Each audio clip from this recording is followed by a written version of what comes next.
There you go. Say you get a new rep and you're coaching them, like, say I'm the first sales hire, I'm the first sales hire. I'm working with, the second sales hire. I happen to be the more senior rep. What would be your advice to me on like how to coach this new rep? Maybe I'm not necessarily a manager yet. Maybe I've never done this.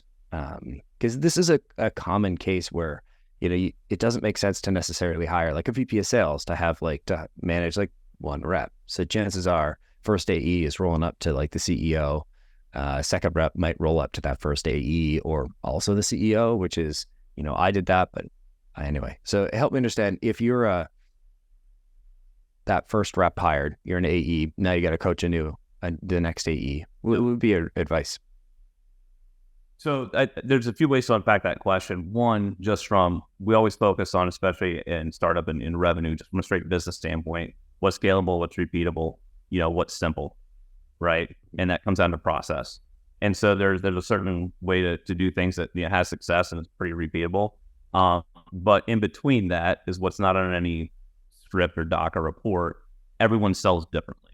And so you have to encourage the individual to be themselves and find their own way while doing it within, I don't want to say the confines, that's a very limiting word, but like within the ropes of how we're trying to scale and do things for the right reasons. So you have to like encourage individuality without them reinventing the wheel.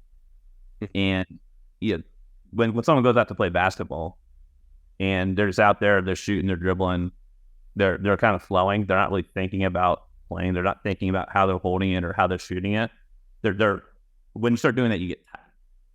So you want to get people feeling as flowing and as loose and comfortable as possible. Giving them autonomy while also holding them accountable, right? So it's a little bit of a dance.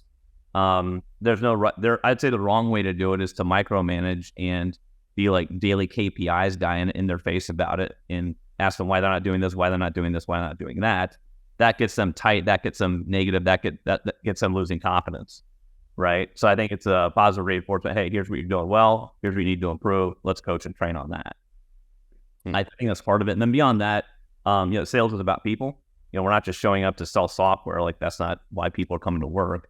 Maybe they got some family goals. They want to buy a house. They want to find financial situation, whatever the case may be. Just sit down and have a conversation. Take your rep out to lunch. Hey, so why are you really here? What are you really looking for? And throughout the management and growth process, knowing that and holding people accountable to that gets them a lot more motivated and disciplined to chase that versus hitting a KPI for metrics because you want them to, right? I think that tends to take care of itself. But you speak to exactly what the person really wants.